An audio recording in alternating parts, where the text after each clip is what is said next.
Hari ini kita semangat ya untuk mengikuti perkuliahan. Pertemuan kedua kita masuk dalam pokok bahasan yang bertemakan tentang definisi politik dan pemerintahan lokal.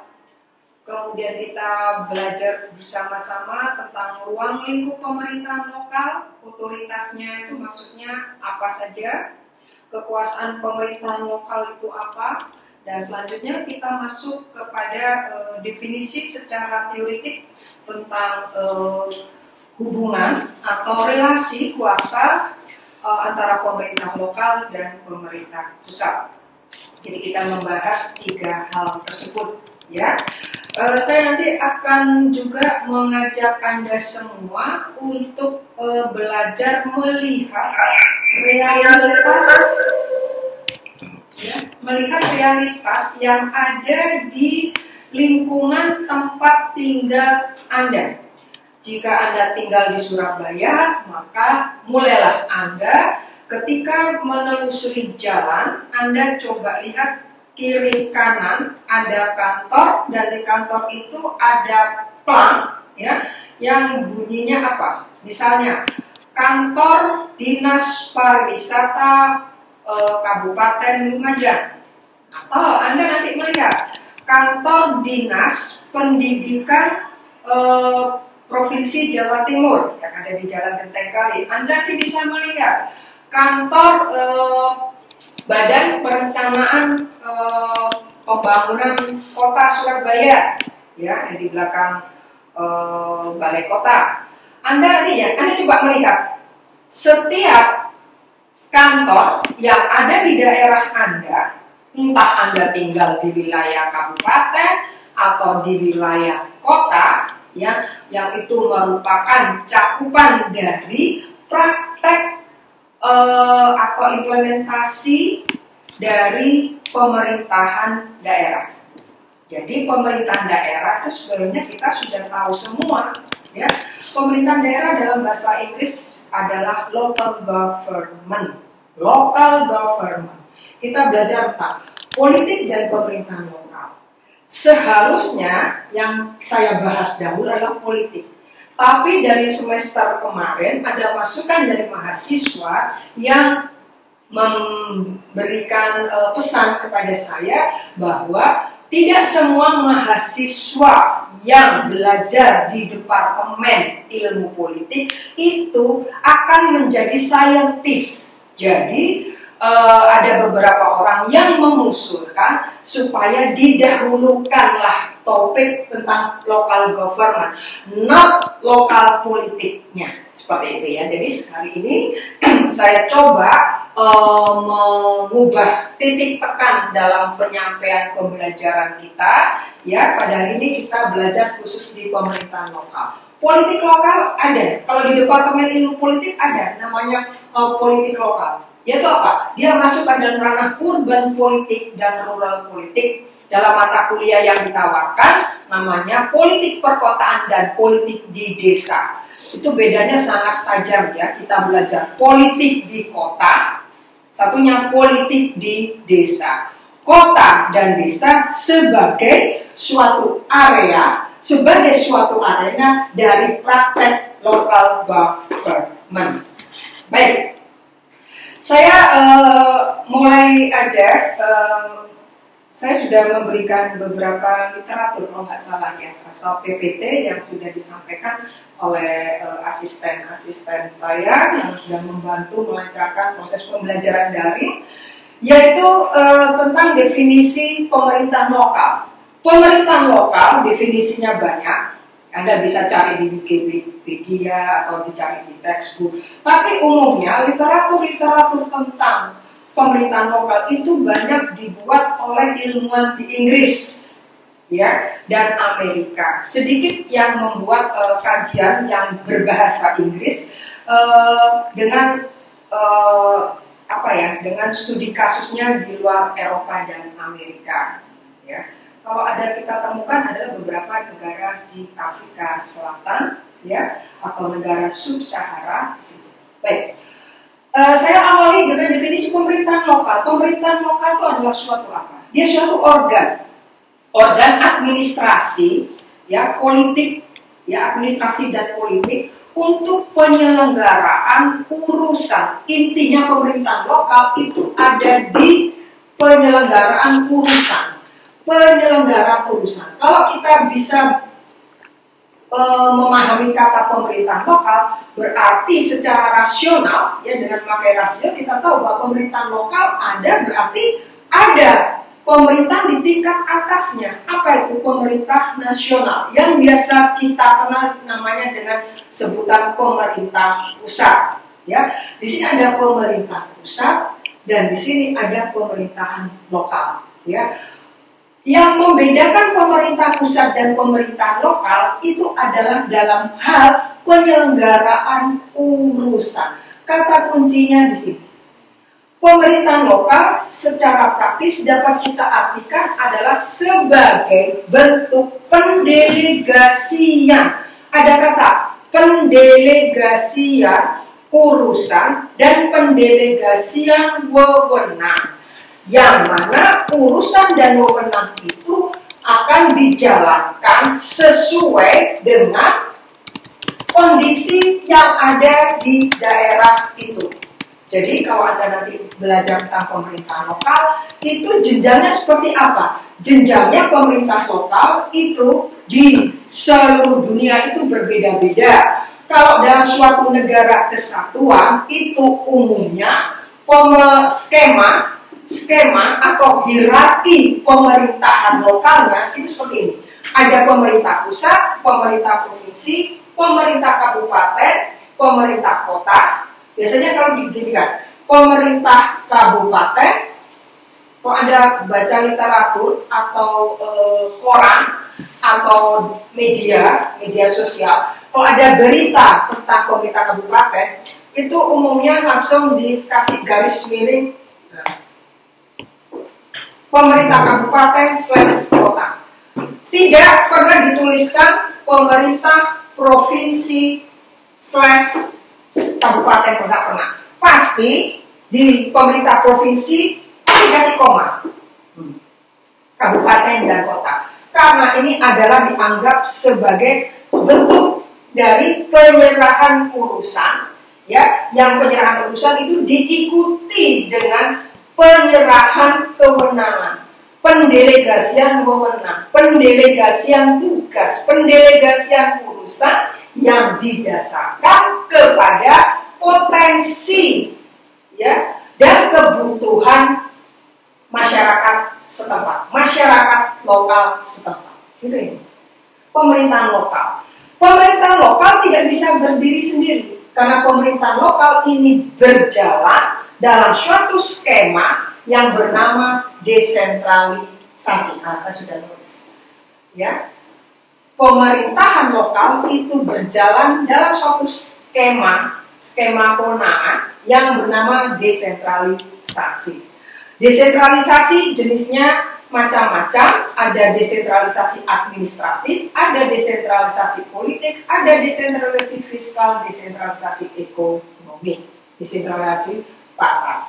Nah, selain desentralisasi yang bersifat besar ini, ada kekhususan juga, lebih-lebih di sebuah negara yang mengambil bentuk republik kesatuan, ya, yang bernama adalah desentralisasi asimetris. Desentralisasi asimetris ini ada 1, 2, 3, 4. Di Indonesia ada 4, ya. Yang pertama adalah Aceh. Aceh itu bukan dalam kerangka dia supaya tidak memisahkan diri dari NKRI, tapi Aceh diberi desentralisasi yang bersifat asimetris, desentralisasi yang pas dengan kondisi masyarakat, kondisi alamnya, kondisi sumber daya manusianya, yaitu untuk menjalankan syariat Islam. Maka pemerintah pusat memberikan desentralisasi asimetris dalam bentuk Undang-Undang Nomor 11 Tahun 2006. Jadi di Aceh ada DPR Aceh, ada partai lokal Aceh. Ya, jadi ada lokalitasnya ini ditampung dalam bentuk atau nama asimetris, bukan simetris. Sementara untuk 30, kita ada 34 provinsi. 30 provinsi lainnya, 34 ya? 30 provinsi lainnya itu kita diberikan desentralisasi simetris, ya.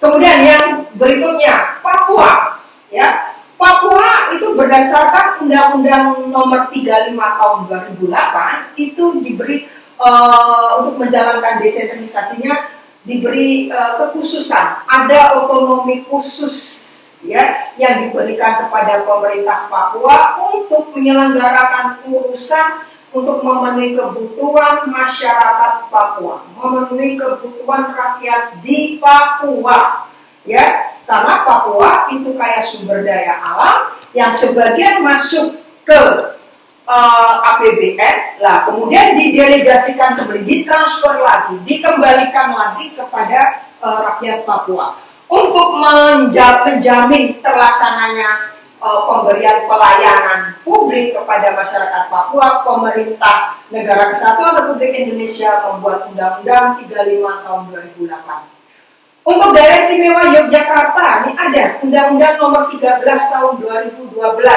Ya, jadi kekasan Daerah Istimewa Yogyakarta, ya, yang nama kepala daerah adalah Sultan Hamengkubuwono X, ini diatur oleh pemerintah pusat dengan menerbitkan Undang-Undang Nomor 13 2012. Selanjutnya DKI Jakarta ada khusus daerah khusus ibu kota. Ini juga tidak seperti provinsi-provinsi lainnya, tapi pemerintah pusat membuat Undang-Undang Nomor 29 tahun 2007. Jadi otonomi daerahnya itu khas sebagai daerah khusus ibu kota. Otonomi khususnya untuk daerah Yogyakarta ini berdasar kesultanan, Papua dengan otonomi khususnya, Aceh dengan syariat Islam. Ini adalah bentuk dari desentralisasi asimetris. Jadi jangan Anda nanya lagi, misalnya Jawa Timur kenapa tidak diberikan otoritas atau kewenangan desentralisasi asimetris seperti Aceh, Papua, DIY, dan DKI? Ya, nggak bisa. Nanti ini akan ada kecenderungan untuk bisa gerakan-gerakan separatis atau merusak integrasi NKRI. Ada problem-problem politik yang namanya disintegrasi, yang ini akan mengacaukan hubungan pemerintah pusat dan daerah. Kalau kita sudah bicara seperti itu, disintegrasi, representasi perempuan di tingkat lokal, kita sudah bicaranya di level ini. Jadi kalau kita bicara pemerintah lokal, kita bicaranya cuma dalam hal otoritas, kewenangan, bagaimana pemerintah lokal menjalankan kewenangan, menyelenggarakan urusan untuk memberikan pelayanan kepada masyarakat di daerah. Karena ada suatu asumsi dalam kalau kita belajar tentang politik pemerintah lokal, ada suatu asumsi bahwa pemerintah lokal ini menjadi perpanjangan tangan dari pemerintah pusat. Di pemerintahan lokal itu ada suatu bentuk struktur kekuasaan yang namanya seperti ini. Ini dalam skema negara kesatuan, ya.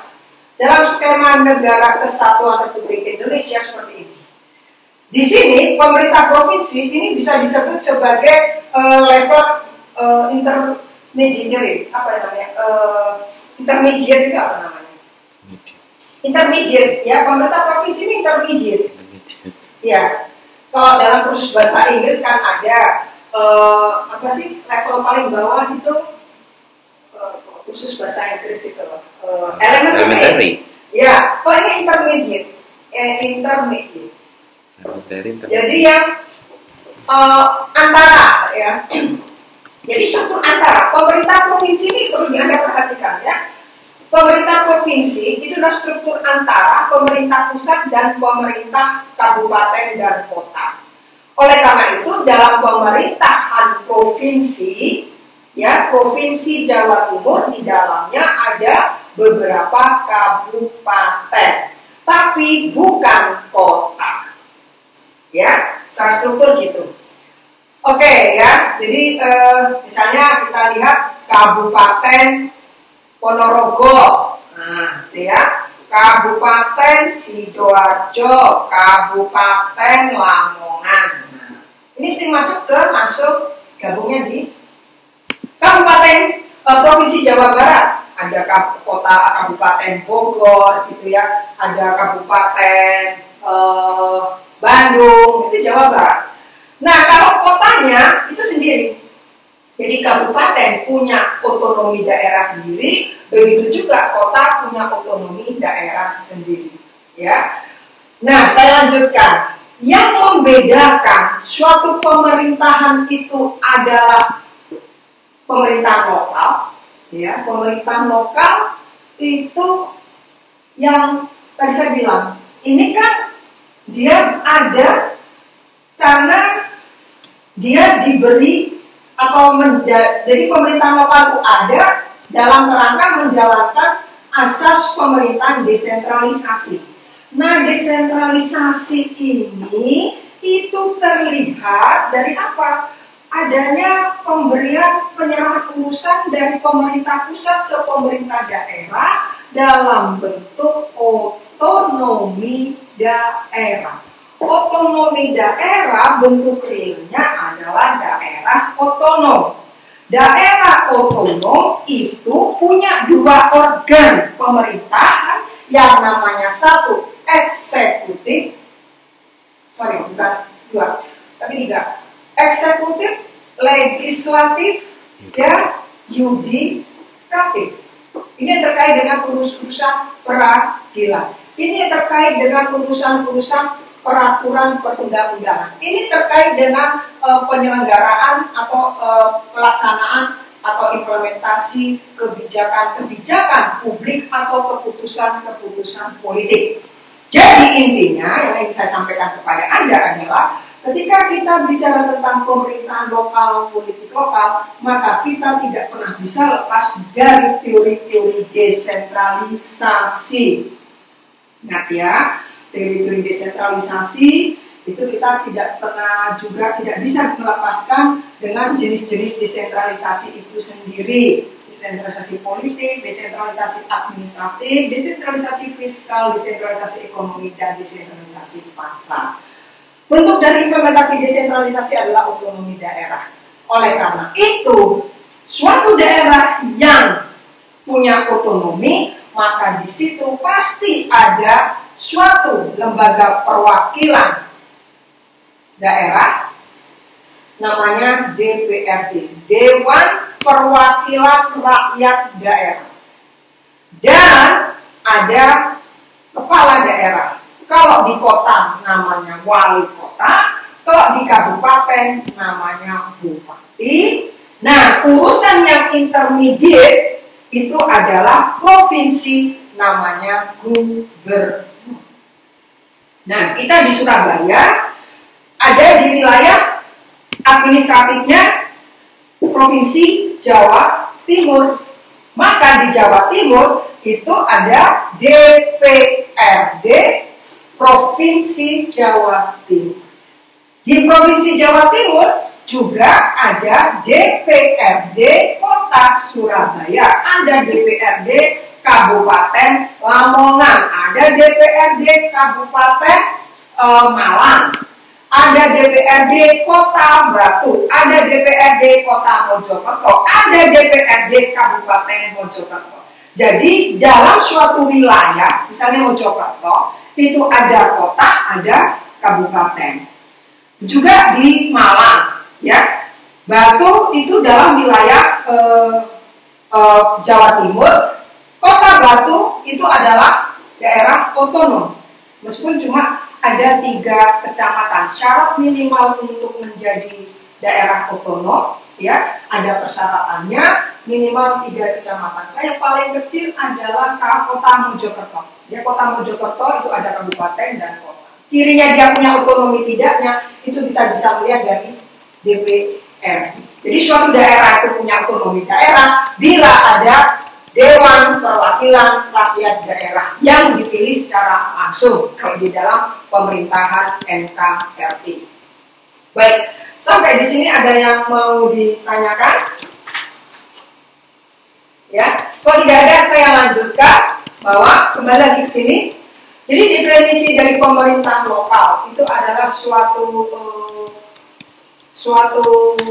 bentuk pemerintahan yang menyelenggarakan urusan, ya, menyelenggarakan urusan, dan untuk menyelenggarakan urusan itu pemerintah pusat mendelegasikan wewenang, ya. Pemberian penyerahan urusan dan pemberian wewenang itu didasarkan pada karakteristik daerah itu. Berdasar karakteristik itu indikatornya banyak, jumlah penduduk, ya, sumber daya alam, sumber daya manusianya, luas wilayahnya, ya, dan lain-lain. Nah, ini nanti yang akan menentukan berapa uang, ya. Karena kita bicara otonomi daerah, maka pemerintah pusat juga membiayai urusan-urusan yang sudah didelegasikan oleh dia ke pemerintah daerah. Pemerintah pusat mendelegasikan urusan itu juga dengan uangnya. Ada anggaran, ya. Anggaran, kita bicara ini. Oke, saya taruh di sini, ya. Kita bicara sini, karena dalam menyelenggarakan desentralisasi itu yang didelegasikan apa? Satu, urusan. Kedua, wewenang. Untuk menjalankan urusan dan menjalankan urusan dan menyelenggarakan wewenang ini semua adalah untuk memberikan pelayanan publik dan pengadaan barang dan jasa di wilayah itu. Nah, oleh karena itu, kalau ada suatu daerah yang miskin, maka pemerintah pusat, ini ada pemerintah pusat yang langsung memberikan dana. Yang namanya adalah dana alokasi umum dalam bentuk blok grant dan sebagainya. Ini secara umum ya, karena nanti kita akan belajar juga secara khusus karena undang-undang pemerintahan di daerah itu berganti-ganti, ya. Kita sudah punya lebih kurang 8 atau 9 undang-undang pemerintahan daerah, ya. Nah, yang sekarang ini ketika pemerintah sudah mulai ada keterbatasan dana pembiayaan, maka urusannya pun juga dibagi-bagi. Ada urusan umum, ada urusan khusus, kalau nggak salah. Ya. Urusan umum dan khusus.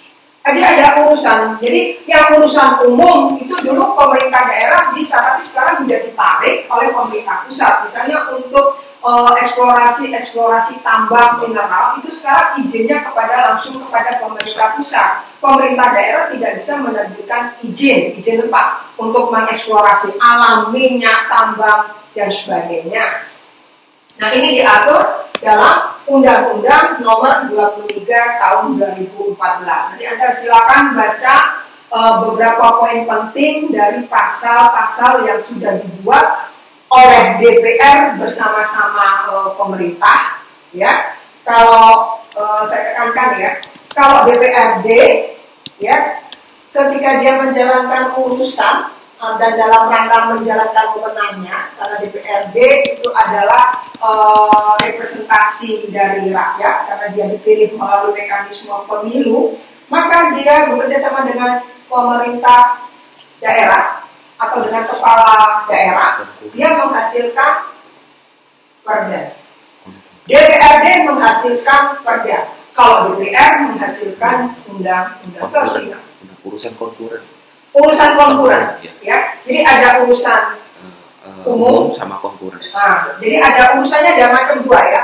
Kalau dulu nggak disebut gitu, tapi karena uangnya sudah nggak ada, lalu pemerintah daerah juga anjing mumpung. Ketika ada Undang-Undang Nomor 32 2004, ini ya, ini yang merupakan bentuk traumanya pemerintah pusat. Jadi ketika ada Undang-Undang Nomor 32 2004, dia berlaku sampai di awal tahun 2014, itu urusan-urusan yang besar-besar itu masih dijalankan oleh pemerintah lokal, ya.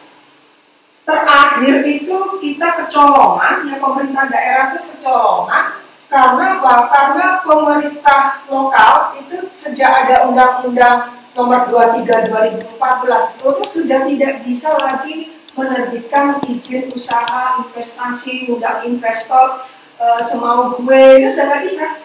Ya, semua harus berurusan dengan birokrasi pemerintah pusat. Nah, itu seperti itu. Ya. Nah, ketika 32-2004 ini ada fenomena yang menarik ya. Anda bisa bayangkan dari 2004 sampai 2014 pertengahan berlaku Undang-Undang 32-2004. Apa yang terjadi? Di sini daerah-daerah otonom ya sebagian besar itu apa ya? Kepala daerahnya pada ditangkap oleh KPK. Karena mereka bisa bekerja sama langsung dengan investor-investor ya untuk pembangunan daerahnya, untuk pembangunan kotanya, untuk pembangunan wilayahnya, untuk mesejahterakan rakyatnya dan sebagainya. Di akhirnya apa? Menyebabkan ini pemerintah pusat itu tidak bisa mengontrol. Karena apa? Karena pemerintah daerah itu punya otonomi. Nah, menghindari hal-hal yang demikian ini, akhirnya Undang-Undang Nomor 32 2004 ini direvisi dan diganti dengan Undang-Undang 23 tahun 2014 yang akhirnya pemerintah pusat membuat dua kategori urusan umum dan urusan konkuren. Nah, seperti itu. Nah, urusan konkuren, nah ini yang penting, yang perlu Anda pahami. Ketika kita bicara tentang urusan, itu ada suatu organisasi yang namanya adalah kalau sekarang OPD. Jadi ada suatu organisasi dalam pemerintahan daerah yang namanya OPD, Organisasi Perangkat Daerah.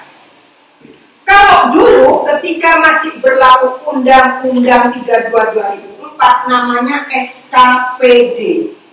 Ya, ini OPD ya. OPD ini kita tahunya dalam bentuk dinas-dinas. Ya, dinas tata kota, dinas kebersihan, dinas pemadam kebakaran, itu ya.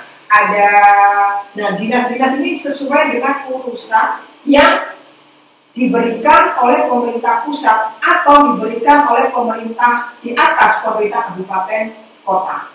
Jadi penyerahan urusan ini sifatnya hierarkis. Kalau ketika masa berlakunya Undang-Undang 32 2004 namanya SKPD. Jadi hati-hati kalau Anda mau menulis skripsi, mau menulis artikel tentang desentralisasi atau penyelenggaraan urusan, maka kalau ngutip hati-hati. Kalau Anda baca tulisan yang diterbitkan oleh jurnal 2013-2014, maka Anda tidak boleh menggunakan OPD. Ketahuan kalau Anda plagiarisme. Ya, ingat ya. Anda menggunakan konsepnya SKPD, Satuan Kerja Pemerintah Daerah. SKPD, tapi sejak Undang-Undang 2023-2014, kalau ada skripsi artikelnya masih tulis SKPD, berarti Anda plagiarisme. Anda nggak tahu sejarah pemerintahan dan politik lokal. Anda harus menggunakan kata OPD, itu bedanya ya. Ini masih banyak yang salah, loh. Tidak hanya mahasiswa, ya, beberapa pengamat, juga beberapa akademisi, ya, masih nyebut. Padahal kita sekarang sudah dalam masa sudah hampir 7 tahun memberlakukan Undang-Undang 23 2014, tapi masih menggunakan kata SKPD. Kan ngawur. Terus masih nyebut pemerintah daerah kita dengan Undang-Undang 32 tahun 2014. Jangan ya, penting ini. Karena pemerintah daerah itu berjalan menurut regulasi yang dibuat oleh pemerintah pusat. Ya, ini hati-hati. Kalau ada skripsi tahun 2019, skripsi tahun 2016, tapi masih menggunakan Undang-Undang 32 2004, ya udah ngawur itu berarti. Ya, ngawur sekali, kelihatan ngawurnya. Banyak itu, ya skripsi-skripsi di ilmu politik banyak. Anda angkatan 2017, tapi bahasanya teorinya Undang-Undang 32 2004. Kalau buat skripsi itu jangan keterdelan ngawurnya. Ya saya beritahu, karena yang kena saya, karena saya adalah PJMK mata kuliah politik dan pemerintahan lokal. Bikin malu. Ya, kalau Anda mau meneliti tentang desentralisasi, maka harus Anda baca undang-undang yang terbaru. yang menjadi acuan, ya, acuan dari pemerintah daerah dalam menjalankan otonomi daerahnya. Undang-Undang Nomor 23 2014. Satuan unit kerjanya namanya OPD. Jangan nyebut Bapeda. Kalau kota namanya Bapeko, Badan Perencanaan Pembangunan Kota. Jangan ada yang nyebut Bapeda Kota Surabaya. Yang ngajari siapa?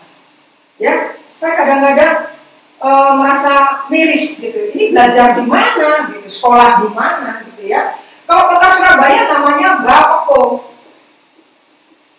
Ini yang bertugas merencanakan bahwa OPD itu harus menyelenggarakan apa, programnya apa, anggarannya berapa, indikator capaiannya apa, targetnya siapa.